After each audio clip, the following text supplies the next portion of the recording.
Di dalam Al-Quran cerita Ya'juj Ma'juj ini terkait dengan Zulkarnain yang dikisahkan bahwa Ya'juj Ma'juj ini berada di masa Zulkarnain hidup. Ya, nanti kita bahas siapa Zulkarnain. Kedua nama ini ditemukan pada budaya bahasa Cina. Jadi Ya'juj Ma'juj bukan bahasa Arab, tetapi dia bahasa Cina. Ya, bahasa Cina. Ini ditemukan dari budaya bangsa Cina, terutama yang berada di kawasan Zhengzhou. Ya, khususnya Henan. Henan itu artinya sungai selatan. Henan, sungai selatan. Ya, di mana terdapatnya dinding raksasa atau tembok Cina yang disinyalir oleh salah satu ulama ternama dari Saudi Arabia, Syekh Profesor Dr. Hamdi bin Hamzah Abu Ziyad, menyatakan bahwa itu berada di Cina, dan tembok Cina itu merupakan tembok yang dibangun oleh Zulkarnain. Asumsinya adalah karena tembok ini berada di wilayah yang disebutkan terdapatnya Ya'juj Ma'juj yang dikurung oleh Zulkarnain. Kedua, konstruksi dari dinding atau tembok Cina ini sama dengan konstruksi piramida di zaman Nabi Musa AS. Apalagi memang Zulkarnain hidup di zaman Nabi Musa alaihissalam. Ya. Nah, siapakah Zulkarnain? Di dalam Al-Quran surat Al-Kahfi ayat 83 sampai 85 dibahas tentang nama Zulkarnain. Ini nama sebutan, nama aslinya bukan Zulkarnain. Nanti kita lihat Bapak Ibu.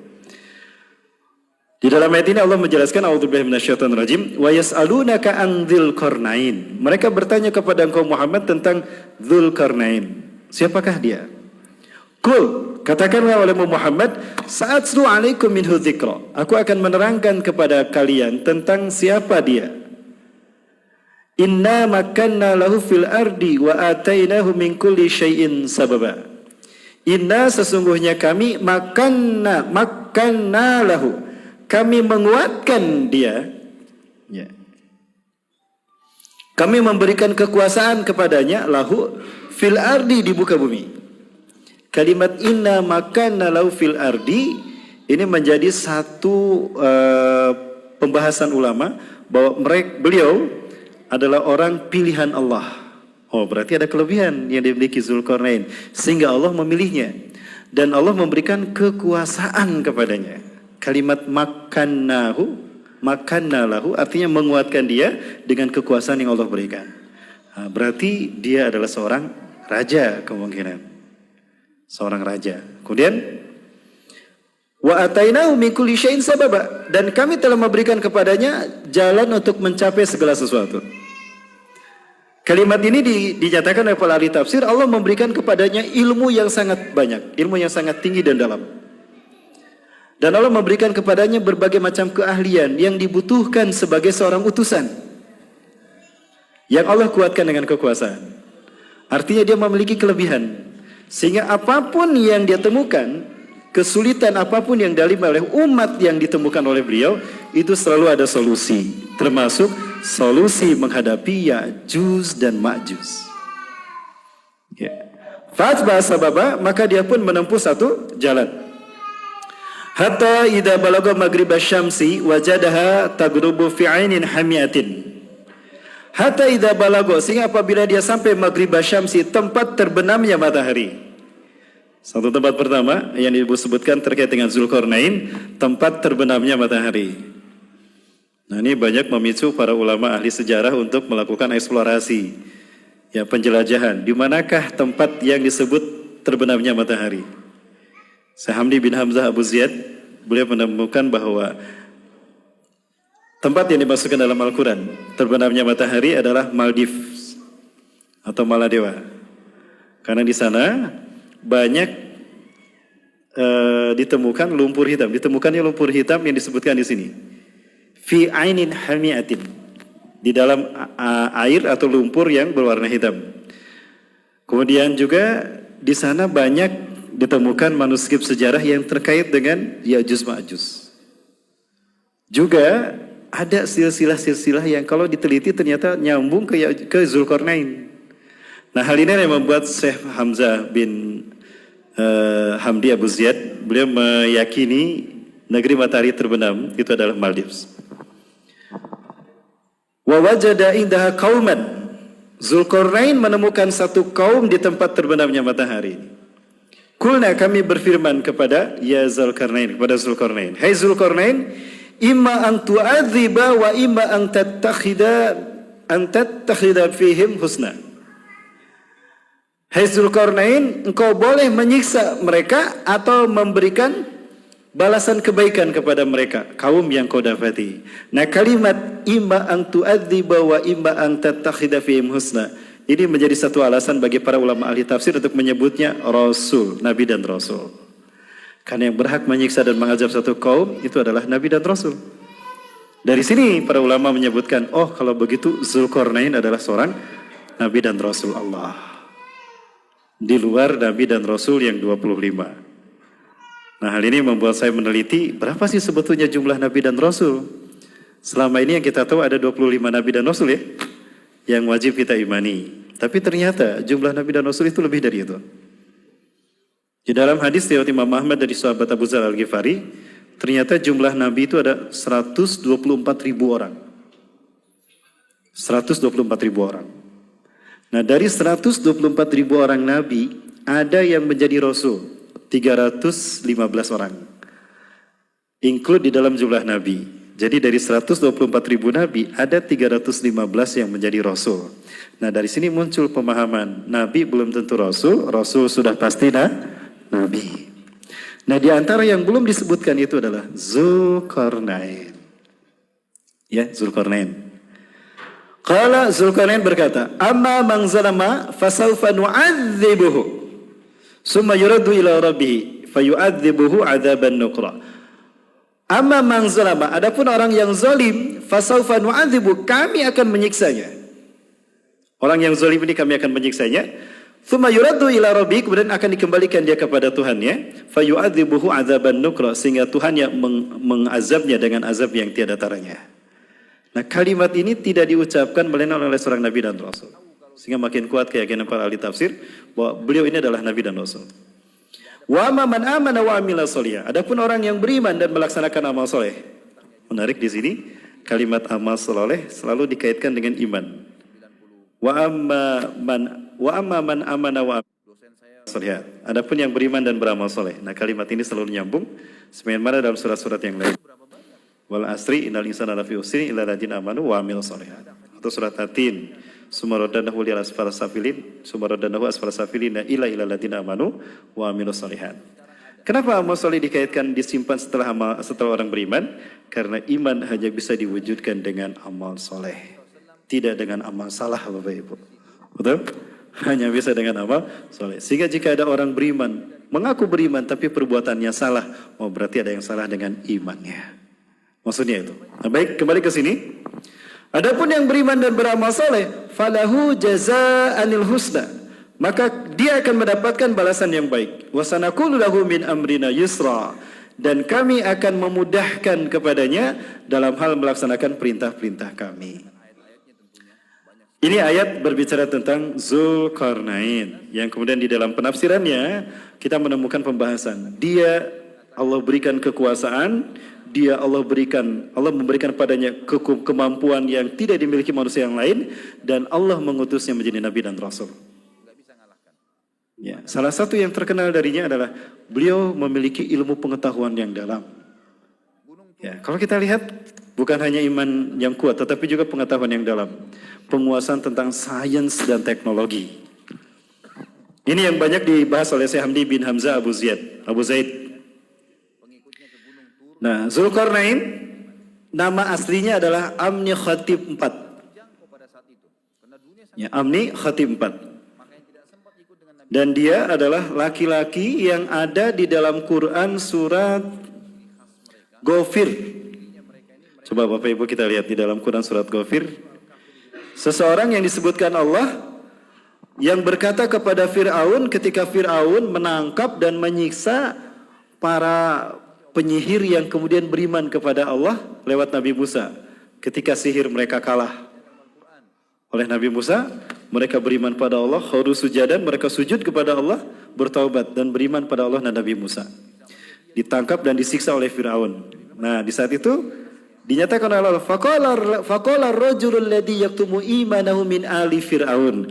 Maka berkatalah seorang laki-laki yang menyembunyikan imannya dari keluarga Firaun.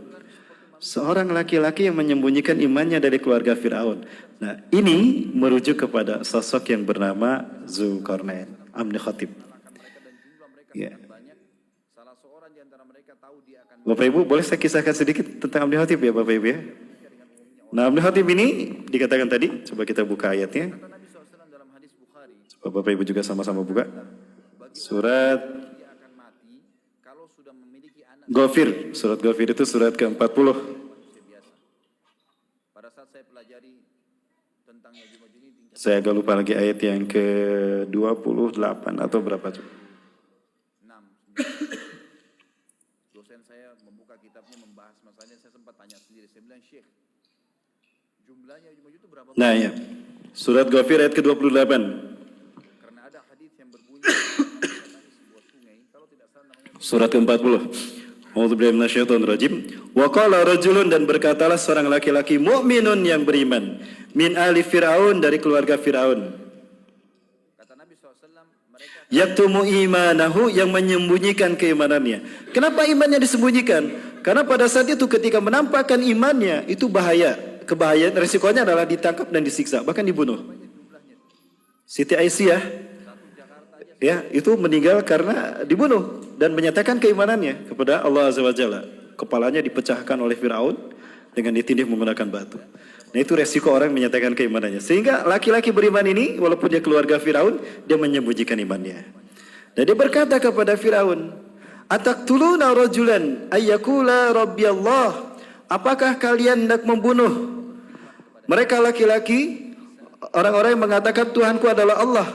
Wa qad ja'akum bil bayyinati min rabbikum, dan sungguh dia datang kepada kalian dengan membawa penjelasan yang nyata dari Tuhan kalian. Nah, yang mengatakan ini di dalam tafsir itu dikatakan adalah Zulkarnain. Dia ternyata satu dari keluarga Firaun. Nah, ini banyak selisih pendapat. Apakah dia anak laki-laki Firaun dari salah satu istrinya, atau apakah dia keponakan Firaun? Ya, yang lebih kuat adalah keponakan Firaun, yang menjadi kandidat Firaun berikutnya jika Firaun yang saat itu mati. Dan itu memang terjadi. Nah, ketika dia beriman kepada Allah dan Rasulnya lewat dakwah Nabi Musa AS, dia berganti nama dari Amni Khatib menjadi Akhnaton. Bapak Ibu pernah mendengar kata Amni Khatib? Atau pernah mendengar kata nama Imhotep? Pernah? Dalam cerita apa? The Mummy kan? Dalam film The Mummy yang diperankan oleh Brendan Fraser. Betul? Masih ingat? Nah, itu dicitrakan buruk. Seolah-olah Imhotep ini adalah buruk, jahat, dan mumi. Sebetulnya bukan demikian. Yang benar, Imhotep diambil nama Amni Khatib adalah seorang nabi tadi, Rasul yang beriman dari keluarga Fir'aun. Nah, setelah dia beriman, dia berganti nama dari Amni Khatib menjadi Akhnaton. Akhna artinya abdun, hamba, ton Allah. Jadi Akhnaton artinya hamba Allah, yang kalau di bahasa Arab kan Abdullah. Ya. Dan beliaulah yang menyaksikan bagaimana dakwah Nabi Musa kepada Fir'aun ditolak. Fir'aun mendapatkan azab dari Allah sampai Fir'aun tenggelam. Akhnaton menyaksikan. Hal ini menguatkan iman Islamnya. Sehingga dia makin yakin kalau Allah adalah Tuhan satu-satunya yang tidak sekutu baginya. Di saat itulah dia membantu Nabi Musa dan berdakwah sebagaimana dakwah Nabi Musa AS, sehingga Allah menguatkannya menjadi Nabi dan Rasul, dan Allah berikan dia kekuasaan. Kekuasaan yang dimaksud adalah dia menjadi pemimpin Mesir setelah Ramses tenggelam. Bapak Ibu, lihat cerita setelah Fir'aun tenggelam, mati, maka kekuasaan Mesir kemudian jatuhlah kepada Zulkarnain, Amnihotep IV atau Akhnaton. Ya. Dia disebut Zulkarnain. Zu artinya punya, Kornain dua tanduk. Dia disebut Zulkarnain. Ada bahasan begini, perempuan. Raja-raja Mesir pada saat itu, stylish rambutnya, kepalanya itu pelontos, botak, tapi kemudian ada rambut yang dikepang. Ada yang cuma satu di kanan, ada yang satu di kiri, ada yang dua-duanya. Nah, Zulkarnain itu pelontos, rambutnya botak, tapi kanan kirinya ada rambut yang dikepang. Sehingga seolah-olah terlihat seperti tanduk. Maka orang-orang menyebutnya Zulkarnain yang mempunyai dua tanduk. Begini di kepalanya. Nah, setiap kali menggunakan pakaian perang dan topi perang, maka rambutnya itu dikeluarkan. Di saat dia menggunakan kuda, maka terlihat dua kepang rambutnya itu seperti tanduk. Maka disebutlah Zulkarnain yang mempunyai tanduk. Zu artinya mempunyai. Seperti di dalam Al-Quran, Wallahu Zulfadlil Azim. Zulfadli yang mempunyai keutamaan. Ya. Baik. Bapak Ibu rahmati Allah. Nah, maka Zulkarnain naik tahta. Dia menjadi pemimpin Mesir saat itu, menggantikan Ramses, Firaun yang tenggelam. Karena dia beriman kepada Allah, maka dia merubah Mesir yang tadinya paganis, bahkan menyembah banyak dewa dan mempertuhankan Firaun, menjadi mempertuhankan Allah. Di masa kepemimpinan Zulkarnain, dia mendakwahkan tauhid dan dia merubah istana yang bernuansakan syirik dengan istana dengan nuansa-nuansa ketauhidan. Simbol-simbol paganis disingkirkan, dihancurkan, dia ganti dengan simbol-simbol tauhid. Namun ini tidak diterima oleh para pembesar kerajaan Mesir. Bahkan ada patih-patih kerajaan Mesir yang sebelumnya patuh kepada Firaun, itu mereka bersatu, membentuk persekutuan yang disebut dengan Rahorakti, melawan kepada Zulkarnain. Sehingga Zulkarnain terdesak, hingga dia memindahkan kekuasaannya ke kerajaan baru yang dia bangun, murni bernuansakan Islam, bernuansakan Tauhid. Nah, ini, Bapak Ibu mohon maaf ini saya panjang flashback ke Zulkarnain, karena memang ceritanya dari sini. Nah, dia memindahkan kekuasaannya, kalau tidak salah disebut Amunaptra atau Hamunaptra. Ya, di sana banyak teka-teki atau memiliki bangunan-bangunan piramida yang memiliki teka-teki ketika masuknya. Dari mana membuka pintunya, mana kuncinya. Kalau salah pijit tombol apa yang terjadi. Nah, itulah desain dari Zulkarnain. Dia melakukan itu dalam rangka menjaga istananya agar tidak dimasuki oleh musuh dengan mudah. Ya, kalau dalam film-film seperti film The Mummy ya, Bapak Ibu bisa melihat itu sebetulnya hasil dari karya Zulkarnain yang cerdas luar biasa. Dia pinter matematika, dia pinter sains dan teknologi. Mesir pada saat itu arsiteknya adalah Zulkarnain. Maka dia tidak dibunuh. Dia disayang oleh Firaun karena Firaun butuh kepada sosok Zulkarnain. Walaupun dia banyak tidak sependapat dengan Firaun, tapi dia tetap menjaga imannya. Dan Firaun pun butuh dengannya karena dia cerdas, dia arsitek. Nah, Bapak Ibu rahmati Allah, setelah pun dia pindah kekuasaan, pindah kerajaan, lalu bernuansakan tauhid di sana bangunan kerajaannya, tetap kemudian diserang oleh mereka yang kufur dari pengikut Firaun. Sehingga hal inilah yang mendorong Zulkarnain pergi meninggalkan Mesir, mengembara dia dari negeri matahari terbenam sampai negeri matahari terbit, berdakwah. Nah, disitulah beliau berdakwah. Dari satu kaum ke kaum dia berdakwah. Bapak Ibu rahmati Allah, satu hal yang menarik terkait dengan negeri matahari terbit tadi dan negeri matahari terbenam. Itu jalurnya, kalau kita tarik lurus, itu akan melalui Indonesia. Ya, kembali pada Zulkarnain. Ini dua fakta peninggalan dari Zulkarnain, tembok piramida dan tembok Cina maksud saya. The Great Wall di Cina dan piramida Mesir. Penelitian dari Profesor Hamdi bin Hamzah Abu Zaid itu menemukan bahwa teknik pembangunan piramida Mesir sama dengan teknik pembangunan tembok Cina. Kemudian unsur-unsurnya pun sama. Ternyata ini tidak menggunakan semen, tapi menggunakan cairan tembaga. Tadi di dalam ayat yang kita dengar dibacakan oleh Qori, Atuni Zubarul Hadid, kata Zulkarnain, datangkan kepadaku cairan logam. Jadi semennya itu diganti dengan cairan logam. Jadi logam dipanaskan, dicairkan, setelah cair dibentuk pada coran yang sudah dibentuk ya. kemudian dimasukkan cairan besinya, dicampur dengan pasir. Sehingga wajar kalau sampai sekarang masih bertahan. Karena ada kandungan besinya di dalamnya. Beda kalau pakai semen, pasti sudah hancur Bapak Ibu. Nah ini tidak menggunakan semen. Sehingga kerasnya itu adalah karena campuran dengan besi. Hingga baik piramida ataupun tembok Cina sampai hari ini bisa bertahan.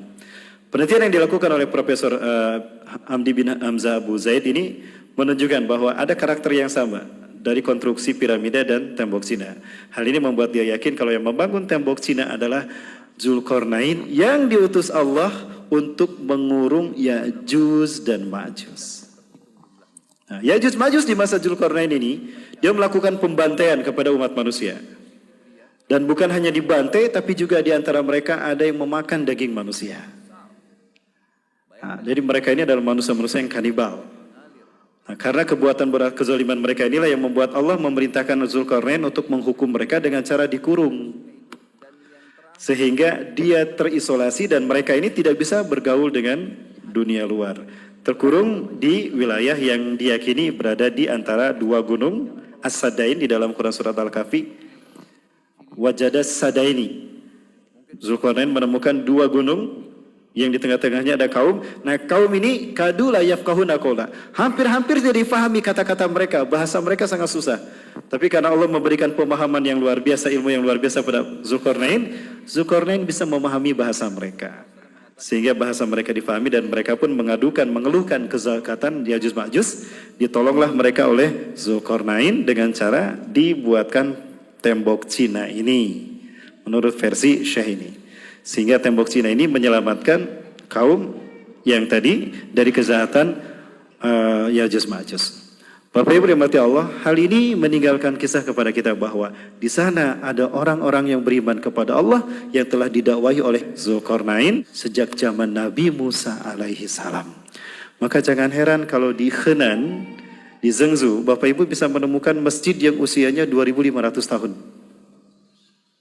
Padahal Nabi Muhammad belum diutus. Rasulullah belum diutus. Pertanyaannya, siapa yang mengislamkan mereka? Zulkarnain. Ini gambaran dari istana Firaun yang dibangun oleh Zulkarnain sebagai arsiteknya. Nah, demi menyelamatkan imannya, Zulkarnain menjelajahi muka bumi hingga sampai ke tempat terbenamnya matahari. Tempat yang dimaksud adalah Maldives. Ya, Bapak Ibu bisa melihat ada Maldives di sana yang berada di Laut India di samping Afrika. Di bawah Asia ada tulisan Maldives. Itu disinyalir sebagai tempat di mana negeri matahari terbenam yang disebutkan di dalam surat Al-Kahfi. Nah, kemudian negeri matahari terbit menurut Syekh ini adalah wilayah Kiribati, bukan Jepang, tapi wilayah Kiribati. Dari sini jelas sekali terlihat bagaimana matahari itu terbit. Nah, di kepulauan Kiribati inilah Syekh Hamdi bin Hamzah Abu Zaid menemukan kaum yang mereka beriman Muslim dan mereka faham betul kisah Zulkarnain. Bahkan mereka mengklaim keturunan dari Zulkarnain. Nah, ini yang membuat yakin Syekh Hamdi bin Hamzah Abu Zaid bahwa negeri matahari terbit yang dimaksudkan adalah kepulauan Kiribati yang Bapak Ibu bisa lihat itu di belakang Papua Nugini berdekatan dengan New Zealand. Nah, kalau kita lihat itu ada garis lurus dari Maldives ke Kiribati. Betul? Lihat dengan panah yang warna warna pink. Nah, panah itu Bapak Ibu sekalian, sebentar lagi nah panah ini itu lurus dari negeri matahari terbenam sampai negeri matahari terbit. Berarti melalui Indonesia. Saya sampai berpikiran begini, mohon maaf kalau pikiran saya salah Bapak Ibu tolong diluruskan. Kalau bentuknya lurus seperti ini, kemungkinan besar Indonesia dilalui kan rutenya oleh Zulkarnain. Berarti Zulkarnain pernah dakwah ke Indonesia kalau begitu, ke Nusantara. Maka jangan salah kalau ternyata Indonesia ini punya sejarah Islam yang tua. Berbeda dengan sejarah Islam yang selama ini kita pahami masuk ke Indonesia di abad ke-11, abad ke-12, Kerajaan Samudra Pasai. Saya kira itu tidak relevan dengan kisah-kisah Nabi yang lain, terutama kisah Zulkarnain. Nah, dari sini Bapak Ibu sekalian kalau kita lihat kemungkinan lain jalur yang ditempuh selain jalan darat, jalur lurus dari negeri matahari terbenam sampai negeri matahari terbit itu ke atas, yaitu ke Cina. Yang menyebabkan dia bertemu dengan Ya'juj dan Ma'juj, baru turun setelah dia mengurung Ya'juj Ma'juj, turun ke Kiribati. Manapun jalur itu, tentu dia akan kembali ke jalur lurus tadi, tetap melalui Indonesia. Artinya, Asia dulu menjadi tempat dakwahnya, menjadi jalur dakwahnya, dakwah tauhidnya Zulkarnain. Yang dalam jalur dakwah itulah dia bertemu dengan Ya'juj Ma'juj ketika sampai ke Cina. Tempatnya di dinasti Zhengzhou atau Henan, dinasti Sungai Selatan. Bapak Ibu rahmati Allah, kalau Bapak Ibu lihat Henan, sekarang mayoritas Muslim semuanya. Semua penduduk Henan itu Muslim. Dan mereka pernah berkunjung ke Bandung, saya pernah bertemu dengan mereka. Intinya, di sana Islamnya kuat luar biasa dan memiliki akar sejarah yang lama sebelum Rasulullah diutus. Sehingga kemungkinan besar memang tembok Cina di Zhengzhou ini adalah betul-betul tembok yang dibangun oleh Zulkarnain untuk mengurung Ya'juj dan Ma'juj. Bapak Ibu rahmati Allah, ada satu hadis menarik yang lain menarik yang terkait dengan Ya'juj Ma'juj. Namun sebelumnya saya perlihatkan, nah ini kepulauan Kiribati yang disinjali sebagai negeri matahari terbenam. Ada korelasi antara kecerdasan Zulkarnain sebagai pakar sains, teknologi dan juga arsitek. Artinya juga dia pakar ilmu kimia dengan tempat di mana dikunjungi oleh Zulkarnain. Tempat-tempat yang cenderung dikunjungi Zulkarnain itu berbentuk atol. Bapak Ibu, atol itu gunung berapi yang ketika meletus, gunung berapi itu kan ada di lautan, ketika dia meletus maka menyisakan pulau-pulau kecil. Bentuknya begitu, nah karena patah maka membentuk lingkaran, pulau-pulau kecil yang melingkar. Nah disitulah tempat yang paling disukai oleh Zulkarnain. Ada banyak penelitian yang bisa dilakukan oleh dia. Salah satunya adalah tentang lumpur hitam yang berada di negeri matahari terbenam. Sehingga hal ini menuntun kita untuk melihat rute atau jejak dakwah Zulkarnain sampai ke Kiribati. Itu pun sama, atol semua, termasuk ke kepulauan Indonesia. Ya. Itu yang paling disukai oleh Zulkarnain. Sehingga dalam ayat Al-Quran selalu disebutkan ada keajaiban-keajaiban yang Allah berikan. Fa'atsba'u sababa. Maka dia pun menempuh jalan dan Allah memberikan kekuatan kepadanya, solusi dari setiap masalah yang dia temukan. Selalu ada keajaiban. Ini bentuk atol yang Bapak Ibu bisa saksikan di wilayah Maldives dan juga ditemukan di Kiribati. Jejak Firaun ditemukan di sana. Jejak Zulkarnain ditemukan di sana. Baik, Bapak Ibu rahmati Allah, selesai kisah Zulkarnain di zaman dulu. Maksud saya selesai kisah Ya'juj Ma'juj di zaman dulu. Jadi kisah Ya'juj Ma'juj di zaman dulu yang diceritakan Al-Quran, satu terkait dengan kisah Zulkarnain. Ya'juj Ma'juj, dua bangsa yang melakukan pembantaian dan kerusakan di muka bumi, pertumpahan darah, membantai manusia. Dan Allah hukum mereka dengan diutusnya Zulkarnain untuk menghukum mereka dan menyiksa mereka dan mengurung mereka dalam satu tembok, dalam satu tempat yang dikelilingi dengan tembok besi yang kemudian diperkirakan itu adalah tembok Cina.